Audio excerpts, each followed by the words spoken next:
ನಮಸ್ಕಾರ ಸ್ನೇಹಿತರೆ, ನಮ್ಮ ನಂಬಿಕೆಗೆ ಸ್ವಾಗತ ಸುಸ್ವಾಗತ. ಸ್ನೇಹಿತರೆ, ವೈದಿಕ ಪರಂಪರೆಯಲ್ಲಿ ಋಷಿಮುನಿಗಳಿಗೆ ಸಾಧು ಸಂತರಿಗೆ ವಿಶಿಷ್ಟವಾದ ಪ್ರಾಮುಖ್ಯತೆಯನ್ನು ನೀಡಲಾಗ್ತಿತ್ತು. ಋಷಿಮುನಿಗಳು ಸಾಧು ಸಂತರು ಎಲ್ಲರೂ ಒಂದೇ ಎನ್ನುವ ಭಾವನೆ ಹೆಚ್ಚಿನವರದ್ದು. ಆದರೆ ಇವರೆಲ್ಲರೂ ಭಿನ್ನ ಭಿನ್ನವೆಂಬುದೇ ಆಶ್ಚರ್ಯಕರ. ಸಾಧು ಸಂತರೇ ಬೇರೆ, ಋಷಿಮುನಿಗಳೇ ಬೇರೆ. ಹಾಗಾದ್ರೆ ಸಾಧುಗಳು ಅಂದ್ರೆ ಯಾರು, ಸಂತರು ಅಂದ್ರೆ ಯಾರು, ಋಷಿಮುನಿಗಳಿಗೂ ಏನು ವ್ಯತ್ಯಾಸ? ಈಗಲೂ ನಮ್ಮೆಲ್ಲರಿಗೂ ಋಷಿಮುನಿಗಳು ಸಾಧು ಸಂತರ ಬಗ್ಗೆ ಕುತೂಹಲವಂತೂ ಇದ್ದೇ ಇದೆ. ಹಿಮಾಲಯದಲ್ಲೋ, ದುರ್ಗಮ ಹಾದಿಗಳಲ್ಲೋ, ಶಕ್ತಿ ಪೀಠಗಳ ಆಸುಪಾಸಿನಲ್ಲೋ ಅಥವಾ ಗುಹೆಗಳಲ್ಲೋ ಹೊಕ್ಕು ಪ್ರತಿನಿತ್ಯ ದೇವರನ್ನ ಸಂಪರ್ಕಿಸೋ ತವಕದಲ್ಲಿರ್ತಾರೆ. ಅಷ್ಟಕ್ಕೂ ಈ ಉನ್ನತಿಗೆ ಏರಬೇಕಾದ್ರೆ ಏನೆಲ್ಲ ಶ್ರಮವಿರುತ್ತೆ ಅನ್ನೋದನ್ನ ಇವತ್ತಿನ ಸಂಚಿಕೆಯಲ್ಲಿ ತಿಳಿದುಕೊಳ್ತಾ ಹೋಗೋಣ. ಅದಕ್ಕೂ ಮುನ್ನ ನಮ್ಮ ನಂಬಿಕೆಗೆ ನಿಮ್ಮ ಬೆಂಬಲವಿರಲಿ.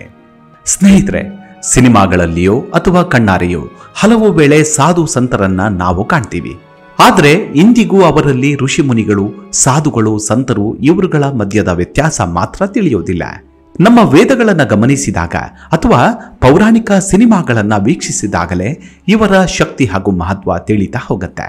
ದೇವರು ಮತ್ತು ಮಾನವರ ನಡುವೆ ಸಂಪರ್ಕಿಸುವ ಕೊಂಡಿಯಂತೆ ಕೆಲಸ ಮಾಡುತ್ತಿರುತ್ತಾರೆ ಇವರು. ಪ್ರಾಚೀನ ಕಾಲದಿಂದಲೂ ಋಷಿಗಳು ಮತ್ತು ಮುನಿಗಳು ಭಾರತದಲ್ಲಿ ವಿಶೇಷ ಪ್ರಾಮುಖ್ಯತೆಯನ್ನು ಹೊಂದಿದ್ದಾರೆ. ಯಾಕಂದರೆ ಇವರನ್ನ ಸಮಾಜದ ಪ್ರವರ್ತಕರು ಎಂದು ಪರಿಗಣಿಸಲಾಗ್ತಿತ್ತು.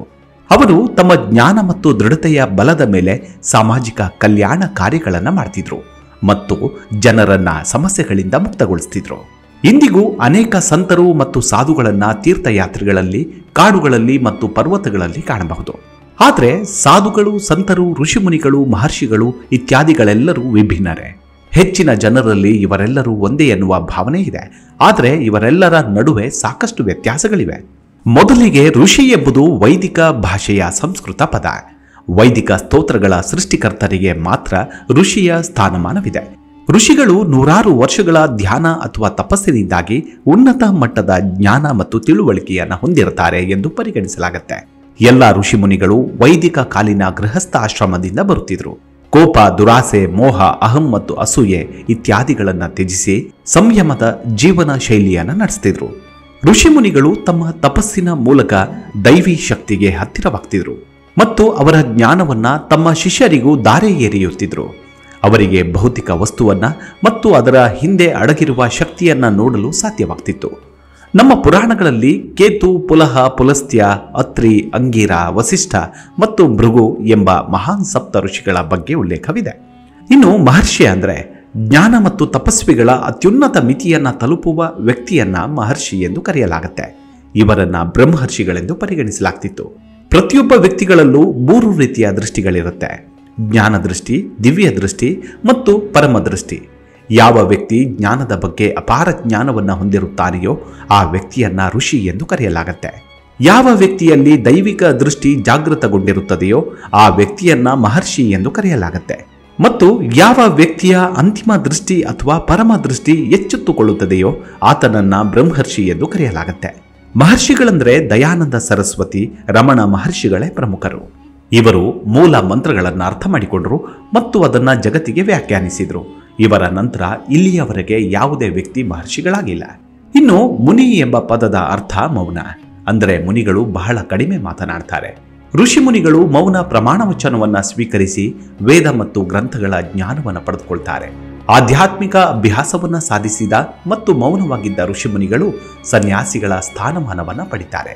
ಅಂತಹ ಕೆಲವು ಋಷಿಮುನಿಗಳು ಸಂತನ ಸ್ಥಾನಮಾನವನ್ನ ಹೊಂದಿದ್ರು. ಅವರು ದೇವರನ್ನ ಜಪಿಸ್ತಿದ್ರು ಮತ್ತು ನಾರದ ಮುನಿಯಂತಹ ಮುನಿಯ ನಾಮವನ್ನು ಜಪಿಸ್ತಿದ್ರು. ಋಷಿಮುನಿಗಳು ಮಂತ್ರಗಳನ್ನು ಪಠಿಸ್ತಾರೆ ಮತ್ತು ಅವರ ಜ್ಞಾನದಿಂದ ತಮ್ಮ ಭವಿಷ್ಯದ ಅರಿವನ್ನು ಹೊಂದಿರುತ್ತಿದ್ರು.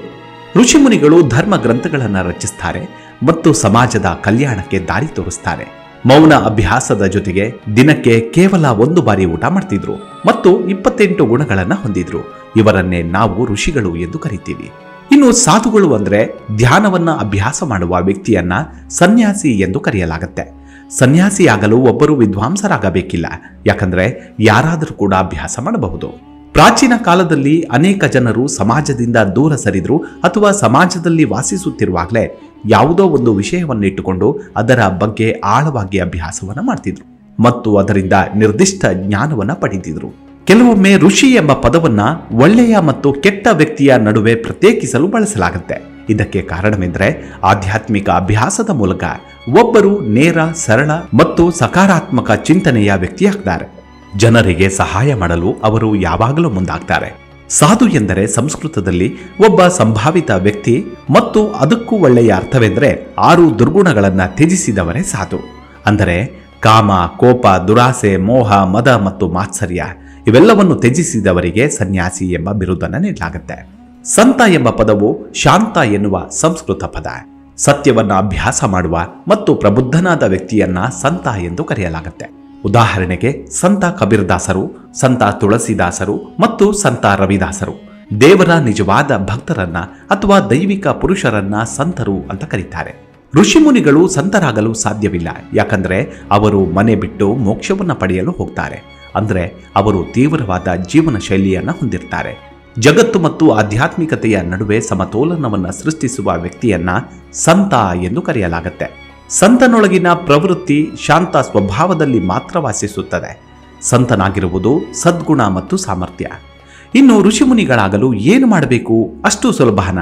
ಅದಕ್ಕಾಗಿ ಏನೆಲ್ಲ ಕ್ರಮ ಜರುಗಿಸಬೇಕು ಅನ್ನೋದನ್ನ ಗಮನಿಸಿದಾಗ ಸಾಧನೆ ಮಾಡ ಹೊರಟ ವ್ಯಕ್ತಿ ಸದೃಢ ಶರೀರದವನಾಗಿದ್ದು ಸಂಸಾರದ ಸುಖ ಭೋಗಗಳನ್ನು ತೃಪ್ತಿಯಾಗುವವರೆಗೂ ಅನುಭವಿಸಿ ನಂತರ ಋಷಿ, ಮುನಿ, ಸನ್ಯಾಸಿಯಾಗಬೇಕಾದ್ರೆ ಯಾವುದಾದರೂ ಶುಭ ದಿನ ಸೂರ್ಯೋದಯಕ್ಕಿಂತ ಮುಂಚೆ ಎದ್ದು ಸ್ನಾನಾದಿಗಳನ್ನು ಮುಗಿಸಿ ದೇವಿಯ ಮಂತ್ರವನ್ನು ಜಪಿಸುತ್ತಾ 2 ಕೈಗಳನ್ನೆತ್ತಿ ಉಸಿರು ಹಿಡಿದುಕೊಂಡು ಒಂಟಿ ಕಾಲಿನಲ್ಲಿ ಸೂರ್ಯಾಸ್ತದವರೆಗೂ ನಿಂತು ಪುನಃ ಮನೆಗೆ ಬಂದು 3 ತಿಂಗಳುಗಳ ಕಾಲ ಸಾತ್ವಿಕ ಆಹಾರ ವಿಚಾರಧಾರೆಯನ್ನ ಮಾಡಿದರೆ ಅಂಥವನು ಉತ್ತಮ ದರ್ಜೆಯ ಋಷಿ, ಮುನಿ, ಸನ್ಯಾಸಿಯಾಗಬಲ್ಲರು. ಹಿಮಾಲಯದ ಕೆಲವು ನಿರ್ಜನ ಪ್ರದೇಶದಲ್ಲಿ ಈಗಲೂ ತಿಂಗಳುಗಟ್ಟಲೆ ಅನ್ನಾಹಾರ ವಿಶ್ರಾಂತಿ ಇಲ್ಲದೆ ಕೇವಲ ಸೂರ್ಯ ಶಕ್ತಿಯಿಂದ ಒಂಟಿ ಕಾಲಿನಲ್ಲಿ ಸಾಧನೆ ಮಾಡುತ್ತಿರುವವರನ್ನ ನೋಡಬಹುದು. ಪುರಾಣ ಪ್ರಸಿದ್ಧ ವಿಶ್ವಾಮಿತ್ರರು 10 ವರ್ಷಗಳ ಕಾಲ ಈ ರೀತಿ ತಪಸ್ಸು ಮಾಡಿದ್ದರಂತೆ. ದೇವತ್ವ, ಮನುಷ್ಯತ್ವ ಮತ್ತು ಇಂದ್ರತ್ವ ಪ್ರಾಪ್ತಿಗೆ ದೇವಿಯ ಮಂತ್ರ ಉಷಾಕಾಲದಲ್ಲಿ ವಿಧಿಪೂರ್ವಕ 7 ವರ್ಷಗಳ ಕಾಲ ಜಪಿಸಿದರೆ ಸಾಧಕನಿಗೆ ಮನುಷ್ಯತ್ವ ಉಂಟಾಗುತ್ತೆ. 9 ವರ್ಷಗಳ ಕಾಲ ಎಡೆಬಿಡದೆ ಜಪಿಸಿದರೆ ದೇವತ್ವವು ಲಭಿಸುತ್ತೆ. 10 ವರ್ಷಗಳ ಕಾಲ ಜಪಿಸಿದರೆ ಇಂದ್ರತ್ವವು ದೊರೆಯುತ್ತೆ. ವಿಶೇಷ ಸೂಚನೆ: ಪ್ರತಿದಿನ 108 ಬೀಜದ ತುಳಸಿ ಮಾಲೆಯಿಂದ 1008 ದೇವಿ ಮಂತ್ರವನ್ನ ಜಪಿಸಬೇಕು. ಶುದ್ಧಾಚರಣೆಯಲ್ಲಿರಬೇಕು. ಹಿತಮಿತ ಊಟೋಪಚಾರದಲ್ಲಿರಬೇಕು. ಯಾವಾಗಲೂ ಶುದ್ಧವಾಗಿ, ನಯವಾಗಿ ವ್ಯವಹರಿಸಬೇಕು. ನಿತ್ಯವೂ ಕರ್ಮ ಸಾಧನೆಯಲ್ಲಿ ತೊಡಗಿರಬೇಕು. ಅಂಥವರು ಮಾತ್ರ ಈ ಸೃಷ್ಟಿಯ ರಹಸ್ಯ ಮತ್ತು ಶಕ್ತಿಯನ್ನ ಕಣ್ಣಾರೆ ಕಾಣಲು, ಅನುಭವಿಸಲು ಸಾಧ್ಯ.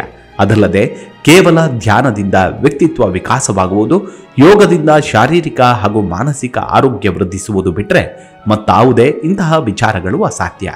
ಮೊದಲು ಮಾನಸಿಕವಾಗಿ ಸದೃಢತೆ ಪ್ರತಿಯೊಬ್ಬರಿಗೂ ಮುಖ್ಯವಾಗುತ್ತೆ. ಮುಂದಿನ ಸಂಚಿಕೆಯಲ್ಲಿ ಮತ್ತೆ ಸಿಗೋಣ.